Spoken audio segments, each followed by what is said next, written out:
Against the God के एक और नए नोवेल एक्सप्लेनेशन में आप सभी का स्वागत है। पिछले एपिसोड के लास्ट सीन में देखा था कि युनचे बोला, ध्यान से देख, ये घाव तेरी स्वॉर्ड से लगे हैं, लेकिन तेरी डेविल गॉड पावर का एक भी निशान मेरी बॉडी पर नहीं है।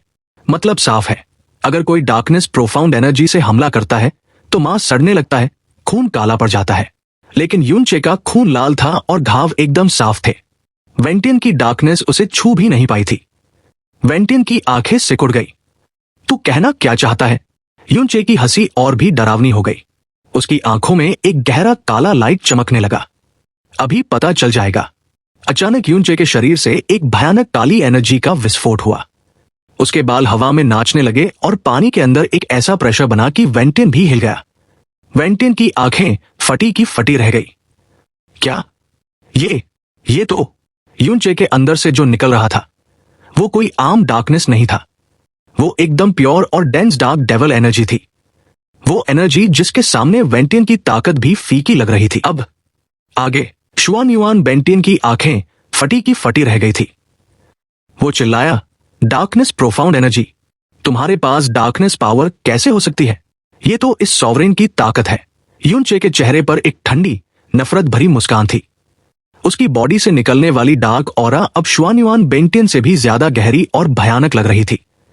युनचे ने बड़े ही काम अंदाज में कहा, तुम्हारी ताकत, सच कहूं तो मुझे ये पावर ज्यादा पसंद नहीं है और मैं नहीं चाहता कि लोग मुझे तुम्हारे जैसा डेविल समझे। लेकिन यहां इस गहराई में इससे कोई फर्क नहीं पड़ता।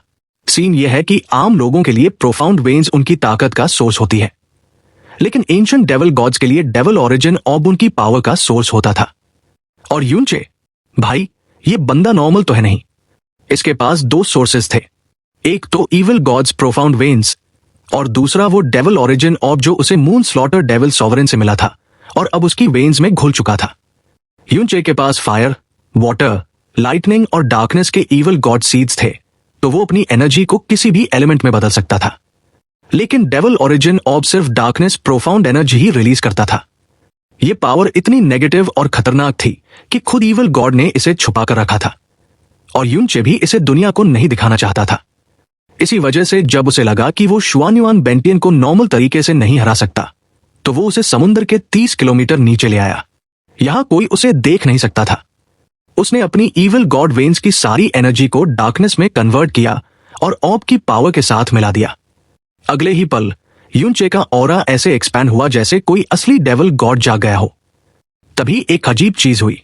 शुआन युआन वेंटियन के हाथ में मौजूद एटर्नल नाइट डेविल स्वॉर्ड कांपने लगी। उस स्वॉर्ड से एक अजीब सी आवाज आई, ये एनर्जी, ये तुम्हें कहां से मिली? ये इम्पॉसिबल है। युनचे को जरा भी हैरानी नहीं हुई क्योंकि उस स्वॉर्ड के अंदर जो डेविल सोल थी वो मून स्लॉटर डेविल सॉवरेन का बेटा था। जाहिर सी बात है, उसने अपने बाप की ऑरा को पहचान लिया था। युनचे ने अपनी हेवन स्मिटिंग डेविल स्लेयर स्वॉर्ड उठाई। उसकी बॉडी से निकलने वाला काला धुआं और तलवार की लाल चमक मिलकर एक बहुत ही डरावनी डार्क क्रिम्सन मिस्ट बना रहे थे। युनचे ने घमंड के साथ कहा, मरे हुए लोगों को जवाब देने की जरूरत नहीं होती। हालांकि मुझे ये पावर इस्तेमाल करने में अजीब लग रहा है, पर शुआन युआन वेंटियन, तुझे मारने के लिए ये काफी है। शुआन युआन वेंटियन पागलों की तरह हंसा। पता नहीं तुम्हें ये पावर कहां से मिली, लेकिन डिवाइन वे में कदम रख चुके इस सॉवरेन के सामने तुम्हारी डार्कनेस एनर्जी कुछ भी नहीं है। मुझे मारने का सपना देखना छोड़ दो। और फिर वो हमला करने के लिए आगे बढ़ा। इस बार तुम कहीं नहीं भाग पाओगे, मरो। एटर्नल नाइट डेविल स्वॉर्ड समुद्र के पानी को चीरते हुए युनचे के सिर की तरफ बढ़ी। ये वार इतना भारी था जैसे कोई डेविल गॉड खुद हमला कर रहा हो। लेकिन इस बार युनचे ने भागने की कोशिश नहीं की। उसने अपना दायां पैर आगे बढ़ाया। उसकी वेन्स और ऑब की सारी ताकत उसके हाथों में जमा हो गई और उसने अपनी स्वॉर्ड सीधे शुआन युआन वेंटियन की तरफ घुमा दी। शुआन युआन वेंटियन ने जब देखा कि युनचे डॉज नहीं कर रहा बल्कि हेड ऑन भिड़ने आ रहा है, तो उसने एक मजाक उड़ाने वाली दहाड़ लगाई, तुम मौत को दावत दे रहे हो। उसने अपनी स्वॉर्ड में और ज्यादा एनर्जी डाल दी, ये सोचकर कि एक ही झटके में युनचे की सारी हड्डियां तोड़ देगा। और तभी धमाका, दोनों स्वॉर्ड्स आपस में टकराई। समुद्र की इतनी गहराई में जहां आवाज भी दब जाती है, वहां एक कान फोड़ देने वाली आवाज गूंजी। नीचे की 10,000 साल पुरानी चट्टानें तुरंत राख बन गई। 30 किलोमीटर गहरे पानी का प्रेशर इतना ज्यादा होता है कि उसे हटाना नामुमकिन जैसा है, लेकिन इन दोनों की टक्कर ने वहां 300 मीटर का एक वैक्यूम जोन बना दिया। मतलब वहां से पानी ही गायब हो गया। वो पूरा इलाका एक ऐसी एनर्जी से भर गया जो बड़े बड़े पहाड़ों को भी धूल में मिला सकती थी। दोनों की तलवारें आपस में लॉक थी। शुआन युआन बेंटियन का चेहरा डर और हैरानी से टेढ़ा हो गया था, जबकि यूनचे की आंखों में एक हल्की सी मुस्कान थी। शुआन युआन बेंटियन कांपते हुए बोला, तुम। उसकी आंखों में खून उतर आया था क्योंकि उसे यकीन नहीं हो रहा था कि यूनचे ने उसकी एटर्नल नाइट डेविल स्वॉर्ड को रोक लिया है, वो भी बिना किसी ट्रिक के, एकदम आमने सामने। भाई, समझो इस बात को, जब वो स्वॉर्ड हाथ में होती है तो वो डिवाइन प्रोफाउंड रेल्म की पावर देती है। इस पावर के सामने प्रोफाउंड स्काई कॉन्टिनेंट के सारे कल्टिवेटर्स चींटी के बराबर हैं, और यूनचे ने उसे रोक लिया। यूनचे ने जोर से चिल्लाया और उसकी काली ऑरा में फ्लेम्स जलने लगी। उसने अपनी स्वॉर्ड को धक्का दिया और एक जोरदार धमाके के साथ दोनों दूर जा गिरे। जो पानी हटा था वो वापस आया तो ऐसा लगा जैसे समुंदर में भूचाल आ गया हो। शुआन युआन बेंटियन जब दूर जाकर गिरा तो उसके हाथ सुन्न हो चुके थे। वो अपनी हथेलियों को देख रहा था और उसे यकीन नहीं हो रहा था। पहले जब यूनचे ने उसे टक्कर दी थी तब उसने स्वॉर्ड इस्तेमाल नहीं की थी, लेकिन अब तो उसके पास डेविल स्वॉर्ड भी थी और डिवाइन वे की पावर भी। फिर एक सॉवरेन प्रोफाउंड रियल्म का मामूली सा मॉर्टल उसका हमला कैसे रोक सकता है? उसने चिल्लाते हुए कहा, इम्पॉसिबल, तुमने जरूर कोई चाल चली है। उसका अहंकार उसे ये मानने ही नहीं दे रहा था। उसने अपनी काली ऑरा बढ़ाई और फिर से यूनचे पर झपटा। देखता हूं तुम ये वार कैसे झेलते हो। Boom boom boom. उनके टकराने से पहले ही आसपास का पानी उबलने लगा। दोनों तलवारें फिर से टकराई। इस बार आवाज और भी ज्यादा भारी थी। समुद्र के अंदर इतनी तेज लहरें उठीं कि वो 30 किलोमीटर ऊपर सतह तक पहुंच गई और वहां भी सुनामी आ गई। लेकिन हैरानी की बात यह थी कि इस बार कोई पीछे नहीं हटा। दोनों अपनी जगह पर जमे हुए थे। शुआन युआन बेंटियन ने अपनी पूरी जान लगा दी थी, लेकिन यूनचे टस से मस नहीं हुआ। शुआन युआन बेंटियन की आंखें बाहर आने को थी। यह सिर्फ एक हमले को रोकने की बात नहीं थी, बल्कि उसका वो विश्वास टूट रहा था जिसे उसने जिंदगी भर पूजा था। उसने जिस डिवाइन वे की ताकत को पाने के लिए हजारों साल साजिश की, अपने ही बेटे और पोते को कुर्बान कर दिया, वो ताकत आज एक लड़के के सामने बेकार साबित हो रही थी। यूनचे ने अपनी आंखें सिकोड़ी और ताना मारा, लगता है यही तुम्हारी फुल पावर है। तुमने इस ताकत के लिए हजारों साल लगाए, कितनों को मारा, और मैंने 8 साल से भी कम समय में ये सब हासिल कर लिया। यूनचे की ये बात किसी भी गाली से ज्यादा चुभने वाली थी। शुआन युआन बेंटियन पागलों की तरह चीखा, चुप रहो, तुम जैसा कल का छोकरा इस सॉवरेन को नीचा नहीं दिखा सकता। उसका गुस्सा 7वें आसमान पर था। वो एक पागल जानवर की तरह यूनचे की तरफ दौड़ा। Clang, boom. समुंदर के अंदर जैसे कयामत आ गई हो। वो दोनों एक दूसरे पर टूट पड़े। हर टक्कर के साथ नीचे की जमीन धंसती जा रही थी। ऐसा लग रहा था जैसे 2 एंशिएंट बीस्ट्स एक दूसरे को फाड़ने की कोशिश कर रहे हों। एक और जोरदार धमाका हुआ और दोनों कई सौ मीटर दूर जा गिरे। शुआन युआन बेंटियन का सिर चट्टान से टकराया और पत्थर चकनाचूर हो गए। उसकी स्वॉर्ड ने जमीन पर एक लंबी खाई बना दी। इस बार शुआन युआन बेंटियन तुरंत खड़ा नहीं हो पाया। जिस हाथ में उसने स्वॉर्ड पकड़ी थी वो बुरी तरह कांप रहा था। सैकड़ों टक्करों के बाद उसके हाथ पूरी तरह सुन्न हो चुके थे। उंगलियों के बीच से काला खून बह रहा था, लेकिन उसे दर्द महसूस नहीं हो रहा था। सबसे डरावनी बात यह थी कि उसके शरीर के अंदर एनर्जी उबल रही थी, जैसे वो अभी फट जाएगा। यूनचे की हेवन स्मिटिंग डेविल स्लेयर स्वॉर्ड का वजन ही 10 लाख किलो था। ऊपर से यूनचे की ताकत। हर टक्कर ऐसी थी जैसे कोई मीटियोराइट गिर रहा हो। शुआन युआन बेंटियन का शरीर, जिसे वो डेविल फिजिक कहता था, अब जवाब दे रहा था। उसे लग रहा था कि उसके ऑर्गन्स फट जाएंगे और हड्डियां बिखर जाएंगी। लेकिन तभी यूनचे ने फिर से दहाड़ लगाई। वो बिना रुके, बिना थके, अपनी भारी भरकम स्वॉर्ड लेकर फिर से उसकी तरफ आ रहा था। यूनचे को देखकर लग ही नहीं रहा था कि उसे कोई थकान हुई है, बल्कि वो और ज्यादा खतरनाक दिख रहा था। शुआन युआन बेंटियन की आंखों में अब हैरानी की जगह डर ने ले ली थी। उसने दांत पीसते हुए अपनी स्वॉर्ड को बचाव के लिए आगे किया। बूम। इस बार शुआन युआन बेंटियन की ताकत कम पड़ गई। उसके हाथों की नसें फट गई और खून पानी में बिखर गया। वो चीखते हुए पीछे उड़ा, लेकिन यूनचे रुका नहीं। उसने तुरंत शुआन युआन बेंटियन को कैच किया और अगली स्वॉर्ड मारने के लिए तैयार हो गया। शुआन युआन बेंटियन बुरी तरह घबरा गया। नहीं, माफ नहीं करूंगा। लाइटलेस, एटर्नल नाइट। उसकी पुतलियां सिकुड़ गई और उसकी बॉडी से एक गहरा काला लाइट ब्लास्ट हुआ। उसने तुरंत अपने आसपास के एरिया को एक डार्क डोमेन में बदल दिया। यह उसकी सबसे खतरनाक टेक्निक थी, डार्कनेस डोमेन, जो हर चीज को निगल सकता था। लेकिन यूनचे के चेहरे पर कोई डर नहीं था, उल्टा वो मुस्कुराया। उसने उस अंधेरे की परवाह किए बिना अपनी स्पीड और बढ़ा दी। शुआनयुआन बेंटियन देखता ही रह गया और यूनचे ने सीधा अंधेरे को चीरते हुए अपनी स्वॉर्ड उसके सीने में उतार दी। तलवार की नोक उसकी पीठ से बाहर निकल आई। आ! शुआनयुआन बेंटियन का शरीर अकड़ गया। उसकी लाइटलेस एटर्नल नाइट डोमेन एक बुलबुले की तरह फूट गई। उसके सामने यूनचे खड़ा था, एक डरावनी मुस्कान के साथ, और उसके सीने में वो विशाल लाल तलवार धंसी हुई थी।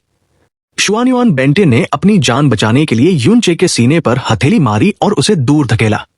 वो अपने फटे हुए सीने को पकड़कर लड़खड़ाते हुए पीछे हटा। उसे ऐसा दर्द हो रहा था जैसे वो नर्क में गिर गया हो। यूनचे ने मुंह से गंदा खून थूका और पागलों की तरह हंसने लगा। हाँ, शुआनयुआन बेंटियन, मजा आया कि नहीं? यूनचे को ऐसे हंसते देख शुआनयुआन बेंटियन का दिमाग फिर गया। मैं तुझे जान से मार दूंगा। उसने अपने सीने से हाथ हटाया, खून को बहने दिया और दोनों हाथों से स्वॉर्ड पकड़कर यूनचे पर हमला कर दिया। बूम बूम, समुंदर के अंदर दरारें पड़ गई। यूनचे को उसने इतनी जोर से मारा कि वो कई चट्टानों को तोड़ते हुए दूर जा गिरा। लेकिन यूनचे एक ही पल में वापस खड़ा हो गया, जैसे उसे दर्द ही ना होता हो। अब जरा सीन को ऊपर ले चलते हैं, समुंदर की सतह पर। वहां का नजारा और भी खौफनाक था। सुप्रीम ओशन पैलेस आग की लपटों में घिरा हुआ था। लोग चिल्ला रहे थे, लेकिन जल्द ही उनकी आवाजें खामोश हो गई। जब आग बुझी तो वहां सन्नाटा था। ओशन पैलेस में एक बहुत बड़ा फीनिक्स की शेप का छेद हो गया था। वो महल जो 10,000 साल से हवा में तैर रहा था, वो जलकर खाक हो चुका था। जिन लोगों को उस आग ने अपनी चपेट में लिया था, उनका तो नामो निशान भी नहीं बचा था। और ये कोई आम लोग नहीं थे, ये सन मून डिवाइन हॉल और माइटी हेवनली स्वॉर्ड रीजन के एक्सपर्ट्स थे। और सबसे बड़ी बात, सन मून डिवाइन हॉल का मालिक, हेवनली मोनार्क, ये मेक्सी भी उनमें शामिल था। सोचो, 4 सेक्रेड मास्टर्स में से एक, ये मेक्सी पल भर में राख बन गया। उसने गलती ये की कि उसने फैंग शुअर को हल्के में लिया। उसे लगा वो पुरानी वाली फैंग शुअर है, लेकिन गुस्से में उस लड़की ने फीनिक्स गॉड की ऐसी पावर रिलीज की कि ये मेक्सी जिंदा जल गया। अब वहां का माहौल एकदम बदल चुका था। एक तरफ एब्सोल्यूट मोनार्क सैंक्चुरी और सुप्रीम ओशन पैलेस के लोग थे, जो भूत देखने जैसा मुंह बनाए खड़े थे। दूसरी तरफ दुश्मनों की आधी फौज साफ हो चुकी थी। जो बचे थे, उनकी हालत खराब थी। शुआनयुआन बोटान तो जमीन पर ऐसे पड़ा था जैसे उसे लकवा मार गया हो। उसका चेहरा पीला पड़ चुका था और वो बस अजीब सी आवाजें निकाल रहा था। सन मून डिवाइन हॉल के बाकी लोग भी अपनी जगह पर बुत बनकर खड़े थे। उनका बॉस, उनका हेवनली मोनार्क, कुछ ही पलों में खत्म हो गया था। फैंग शुअर की आंखें बंद थी और वो जोर जोर से सांस ले रही थी। जैसे ही उसे लगा कि दुश्मन पास आ रहे हैं, उसने आंखें खोली और हाथ आगे बढ़ाते हुए कांपती आवाज में कहा, पीछे रहो। अगर कोई पास आया तो मैं इस बार रहम नहीं करूंगी। उसकी एक आवाज पर दुश्मन डर के मारे पीछे भागने लगे। शुआनयुआन बोटान तो रेंगते हुए दूर भागा। फैंग हैंगकॉम और बाकी लोग बस फैंग शुअर को देख रहे थे। उनके मुंह से शब्द नहीं निकल रहे थे। सुएर, क्या तुम्हारी फीनिक्स गॉड पावर पूरी तरह जाग गई है? उन्होंने ऐसी आग और ऐसा ऑरा पहले कभी महसूस नहीं किया था। फैंग शुअर ने धीरे से सिर हिलाया। हां, लेकिन पूरी तरह जागने में अभी कुछ साल लगेंगे। यह सब बिग ब्रदर यून की वजह से हुआ। यूनचे का नाम लेते ही उसकी आवाज में नरमी आ गई। तभी नीचे समुंदर में जोरदार धमाके होने लगे। पानी उबलने लगा। ऐसा लग रहा था जैसे नीचे कोई दुनिया हिला रहा हो। फैंग शुअर तुरंत घबरा गई। बिग ब्रदर यून, वो समुंदर की तरफ देखने लगी। जी, जो डेविल पॉइजन की वजह से मरने की हालत में था। उसने बड़ी मुश्किल से कहा, प्रिंसेस नो, आपकी ताकत तो एंसेस्ट्रल फीनिक्स गॉड से भी ज्यादा है। क्या आप हमारे शरीर से ये जहर निकाल सकती हैं? सबकी उम्मीद भरी निगाहें फैंग शुअर पर टिक गई। लेकिन फैंग शुअर ने सिर हिला दिया। मैं कुछ नहीं कर सकती। ये जहर सिर्फ बिग ब्रदर यून ही निकाल सकते हैं। और वो शुआनयुआन बेंटियन को जरूर हराएंगे। जी ने फिर से विनती की। अगर एसगर्ड मास्टर यून जीत जाते हैं, तो क्या आप उनसे हमारी सिफारिश करेंगी? हम आपके बहुत एहसानमंद रहेंगे। बाकी लोग भी गिड़गिड़ाने लगे। हाँ प्रिंसेस, आसगर्ड मास्टर यून आपकी बात कभी नहीं टालेंगे। लेकिन तभी फैंग शुअर ने कुछ ऐसा कहा जिससे सबके होश उड़ गए। उसने अपने होंठ काटे और गुस्से में बोली, अगर बिग ब्रदर यून तुम्हें बचाना चाहेंगे तो वो बचाएंगे, अगर वो नहीं चाहेंगे तो मैं उनसे तुम्हारे लिए कोई भी सिफारिश नहीं करूंगी। सब सन्न रह गए। फैंग शुअर, जो इतनी मासूम और दयालु थी, वो ऐसा कैसे कह सकती है?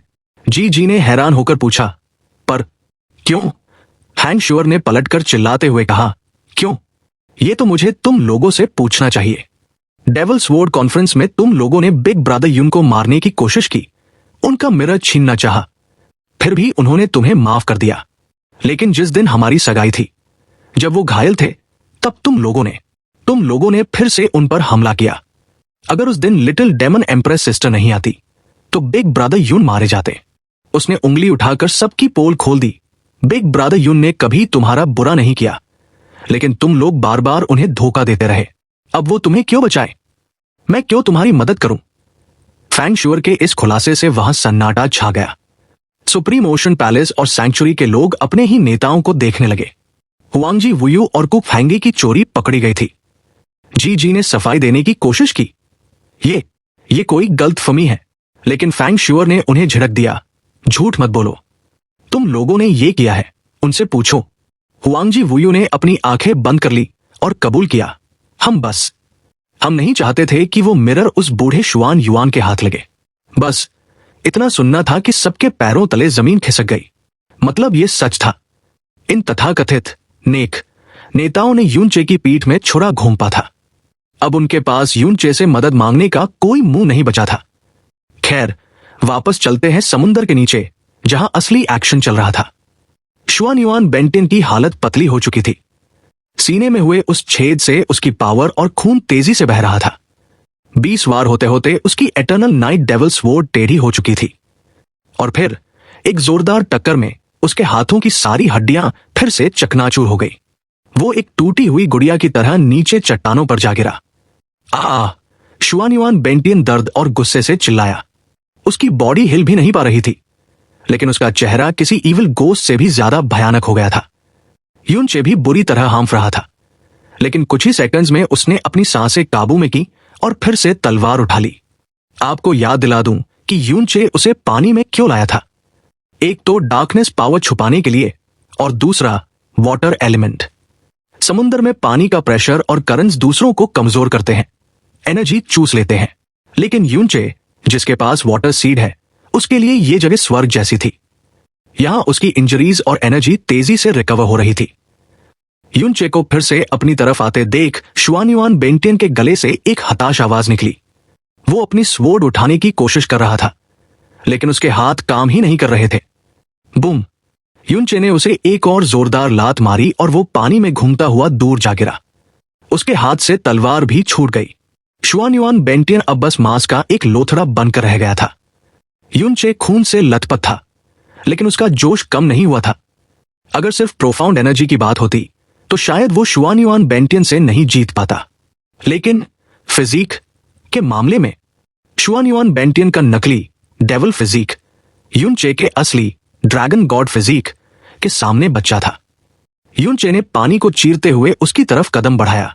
शुआन युआन बेंटियन, अब खेल खत्म करने का वक्त आ गया है। लेकिन तभी कुछ बहुत ही अजीब हुआ। शुआन युआन बेंटियन के शरीर से एक अजीब सा काला धुआं निकलने लगा। उसकी आंखें खुली और वो अचानक हवा में, पानी में उछला। उसने हाथ बढ़ाया और एटर्नल नाइट डेविल स्वॉर्ड उड़कर वापस उसके हाथ में आ गई। वो काला धुआं उस तलवार पर भी चढ़ने लगा। शुआन युआन बेंटियन की एटर्नल नाइट डेविल स्वॉर्ड के अंदर मौजूद डेविल सोल चीख रहा था, तुम ये क्या कर रहे हो? रुक जाओ, मैं तुम्हें कभी माफ नहीं करूंगा।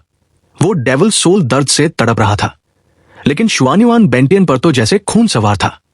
एक आखिरी चीख के साथ वो सोल हमेशा के लिए शांत हो गया और तलवार पर बनी वो शैतानी आंखें बंद हो गई। तभी शुआन युआन बेंटियन की बॉडी से एक अजीब सा काला धुआं निकलने लगा। हालांकि उसकी बॉडी बुरी तरह घायल थी और पावर कम हो चुकी थी, लेकिन अचानक उसकी डार्क ऑरा एक एबनॉर्मल स्पीड से बढ़ने लगी। जब उसने अपनी आंखें खोली तो उनमें से 2 काली किरणें निकली। जैसे हजारों साल से सोया हुआ कोई डेविल जाग गया हो। युनचे का चेहरा गंभीर हो गया।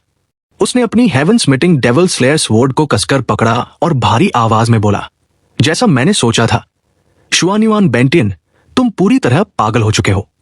सीन यह है कि शुआनयुआन बेंटिन ने अपनी स्वॉर्ड के अंदर मौजूद प्रिमोर्डियल डेविल सोल को जबरदस्ती निगल लिया था।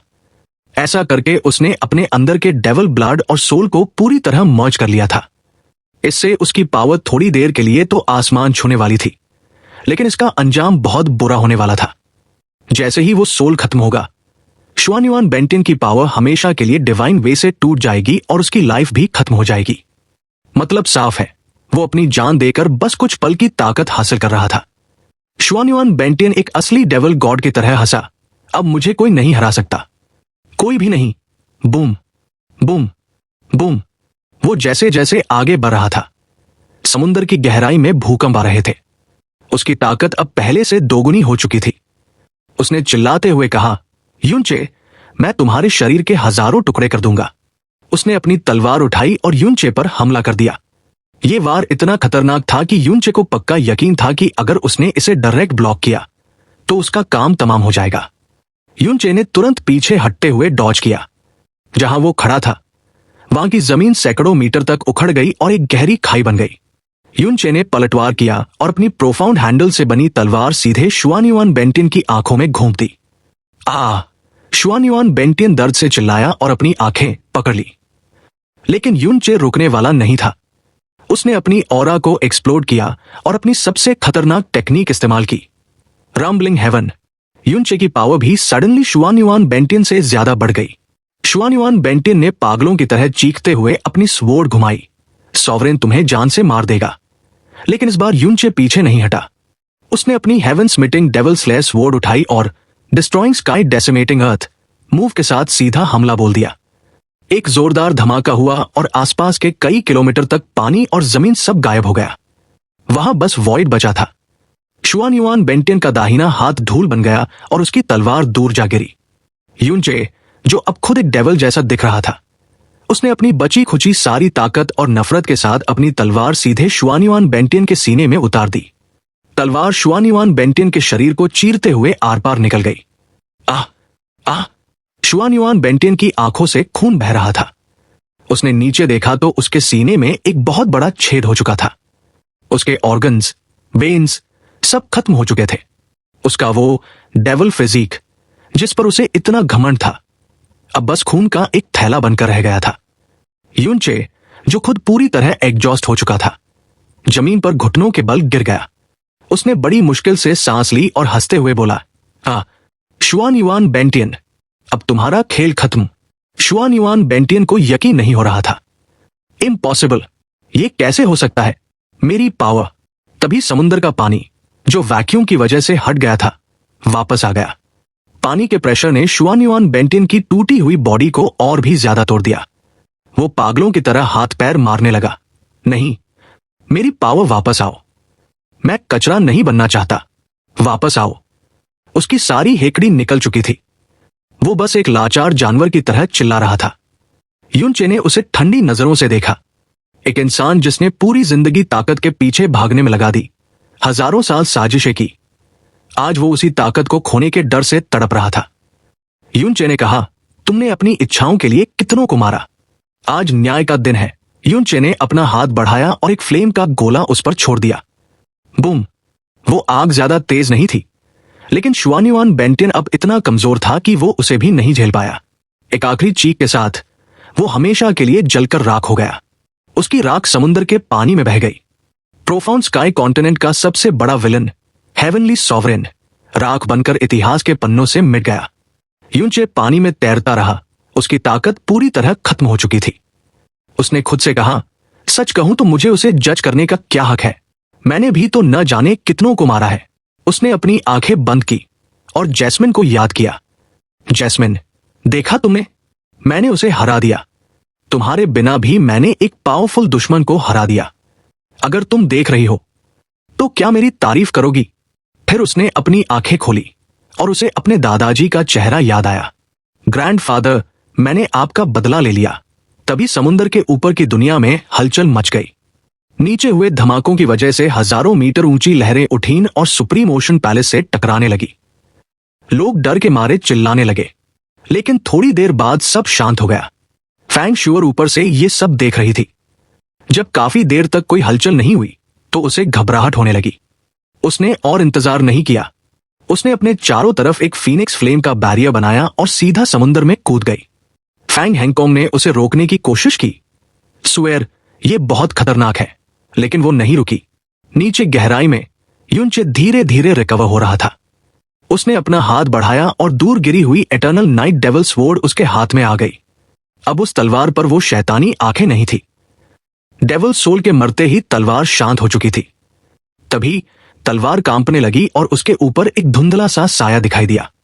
यह साया इतना हल्का था कि मुश्किल से दिख रहा था। युनचे ने उसे पहचान लिया। फेन जुएचेन। फेन जुएचेन का सोल फॉर्म खामोशी से उसे देख रहा था। युनचे ने कहा, मैंने वादा किया था कि मैं शुआनयुआन बेंटियन को मार दूंगा। आज मैंने अपना वादा पूरा कर दिया। फेन जुएचेन ने धीरे से कहा, आखिरकार मैं मर सकता हूं। उसकी आवाज में इतना दर्द था कि युनचे का दिल बैठ गया। फेन जुएचेन के लिए मौत ही एक रिहाई थी। उसकी पूरी जिंदगी एक नर्क थी, लेकिन वो सिर्फ इसलिए जिंदा था ताकि वो शुआनयुआन बेंटियन को मरते हुए देख सके। युनचे ने इमोशनल होकर कहा, तुमने मेरी जान 3 बार बचाई। मुझे पता है तुमने ये मेरे लिए नहीं किया था। फेन जुएचेन ने बीच में ही कहा, मैंने ये लिंगशी के लिए किया था। उसने कहा था अगर तुम मरे तो वो भी मर जाएगी। युनचे ने गहरी सांस ली। क्या कोई मैसेज है जो तुम उसे देना चाहते हो? फेन जुएचेन की आवाज धीमी हो गई। उसे मेरा शुक्रिया कहना। उसी की वजह से मुझे लगा कि ये दुनिया इतनी भी बुरी नहीं है। उसी ने मुझे महसूस कराया कि मैं जिंदा हूं। फिर उसने युनचे की आंखों में देखकर एक अजीब रिक्वेस्ट की, 1 महीने के अंदर लिंगशी को अपनी पत्नी बना लेना। युनचे सन्न रह गया। फेन जुएचेन ने आगे कहा, उसके आंसू तुम्हारे लिए हैं, उसकी हंसी तुम्हारे लिए है, सिर्फ तुम ही उसके लायक हो। युनचे के चेहरे पर एक हल्की मुस्कान आ गई। क्या यह तुम्हारी तरफ से मेरी अप्रूवल है? फेन जुएचेन चुप रहा। युनचे ने कहा, लिंगशी मेरी लिटिल आंट थी और हमेशा मेरी रहेगी। और अब हमारा वादा भी पूरा हो गया। फेन जुएचेन का सोल फॉर्म कांपने लगा और गायब होने लगा। जाते जाते उसने बस इतना कहा, अब मैं तुमसे नफरत नहीं करता। और इसके साथ ही फेन जुएचेन का वजूद हमेशा के लिए मिट गया। युनचे वहीं खड़ा रहा। उसके दिल में एक अजीब सा भारीपन था। उसने धीरे से कहा, शुक्रिया और आई एम सॉरी। फेन जुएचेन की कहानी सच में दुखद थी।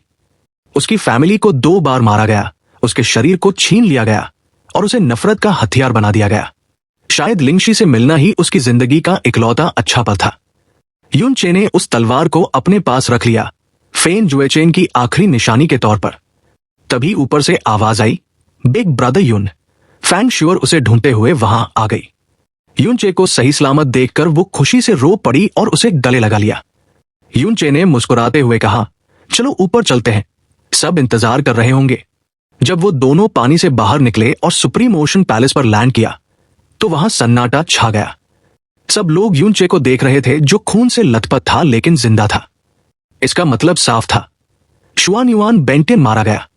शिया युआनबा खुशी से चिल्लाया, ब्रदर इन लॉ, तुम जीत गए। बाकी लोग भी खुशी से झूम उठे, लेकिन सन मून डिवाइन हॉल और माइटी हेवनली स्वॉर्ड रीजन के लोगों के चेहरों का रंग उड़ गया। उनका सबसे बड़ा सहारा खत्म हो चुका था। स्पिरिचुअल मास्टर एंशिएंट ब्लू ने कहा, एसगर्ड मास्टर युन, आपने पूरी दुनिया को बचा लिया। अब आप इस कॉन्टिनेंट के सबसे स्ट्रॉन्ग इंसान हैं। यह बात सच थी। अब 4 सेक्रेड ग्राउंड्स का राज खत्म हो चुका था। अब सिर्फ एक ही राज था, युनचे का। जो लोग डेविल पॉइजन से तड़प रहे थे वो युनचे की तरफ रेंगते हुए आए। जी ने हाथ जोड़कर कहा, एसगर्ड मास्टर युन, हमें माफ कर दीजिए, प्लीज हमें बचा लीजिए। युनचे ने उन्हें एक ठंडी नजर से देखा और शिया युआनबा के पास चला गया। उसने युआनबा को क्योर किया, लेकिन उन सेक्रेड मास्टर्स को इग्नोर कर दिया। जी और गिड़गिड़ाया, हमने गलती की, लेकिन हमारे दिल उतने काले नहीं हैं जितने शुआनयुआन बेंटियन के थे। प्लीज हम पर रहम खाइए। युनचे ने पलटकर गुस्से में कहा, रिश्ता? कैसा रिश्ता? जब मुझे मरने के लिए छोड़ दिया गया था तब तुमने मेरे लिए आवाज उठाई थी। तुम सब मतलबी हो। मुझे तुम लोगों को बचाने में कोई इंटरेस्ट नहीं है। जी का पसीना छूट गया। अगर युनचे ने मना कर दिया तो ओशन पैलेस का 10,000 साल का इतिहास खत्म हो जाएगा। उसने हार मानते हुए कहा, ठीक है, हम डील करेंगे। अगर आप हमें बचा लेंगे तो सुप्रीम ओशन पैलेस हमेशा आपका गुलाम बनकर रहेगा। युनचे हंसा और बोला, गुलाम? मुझे तुम जैसे गुलाम नहीं चाहिए, लेकिन हां, ब्लैक मून मर्चेंट गिल्ड में मुझे इंटरेस्ट है। उसने अपनी बाहें फोल्ड की और एक शर्त रखी, मैं तुम्हें बचा लूंगा, लेकिन आज से ब्लैक मून मर्चेंट गिल्ड का 30% profit blue wind imperial family को जाएगा। जी का मुंह खुला का खुला रह गया। 30%? दूर कोने में छिपे डोंगफैंग शियू और किन वुशांग ने जब युनचे की बात सुनी तो वो दोनों अपनी जगह से उछल ही पड़े। युनचे ने ब्लैक मून मर्चेंट गिल्ड की कमाई का 30% हिस्सा मांगा था। अब समझने वाली बात यह है कि ब्लैक मून मर्चेंट गिल्ड कोई छोटी मोटी दुकान नहीं थी। प्रोफाउंड स्काई कॉन्टिनेंट के बाकी 6 देशों की कुल संपत्ति भी मिला दी जाए तो भी वो ब्लैक मून मर्चेंट गिल्ड की बराबरी नहीं कर सकती थी। उनका नेटवर्क, उनका इतिहास और उनका पैसा, सब कुछ नेक्स्ट लेवल पर था। और युनचे मांग रहा था उसका सीधा 30%। यह कोई लोन या पार्टनरशिप नहीं थी, यह था सीधा हफ्ता वसूली। ब्लू वाइंड इंपीरियल फैमिली को इसके लिए कुछ भी नहीं करना था, न मैनेजमेंट देखना था, न रिस्क लेना था। बस हर साल घर बैठे उन्हें ब्लैक मून मर्चेंट गिल्ड की कमाई का 1/3 हिस्सा मिलने वाला था। यह प्रोफाउंड स्काई कॉन्टिनेंट के इतिहास की सबसे ब्रूटल लूट थी। अगर ब्लू वाइन नेशन को इतना पैसा मिल गया तो उनकी नेशनल पावर रातों रात आसमान छूने लगेगी। चैनल को सब्सक्राइब, वीडियो को लाइक और हाइप कर दो। साथ ही ऐसे ही रेगुलर वीडियोस के लिए आप मेंबरशिप ले सकते हैं। फर्क नहीं पड़ता आप कौन सी मेंबरशिप ले रहे हैं, कम लेवल वाली भी अगर आप मेंबरशिप लेते हैं तो इससे मेरी बहुत हेल्प हो जाएगी। इससे मुझे मोटिवेशन मिलेगा। साथ ही फ्यूचर में ऐसे ही और कमाल के वीडियोस आते रहेंगे। हमें सपोर्ट करने के लिए आप सभी को दिल से शुक्रिया।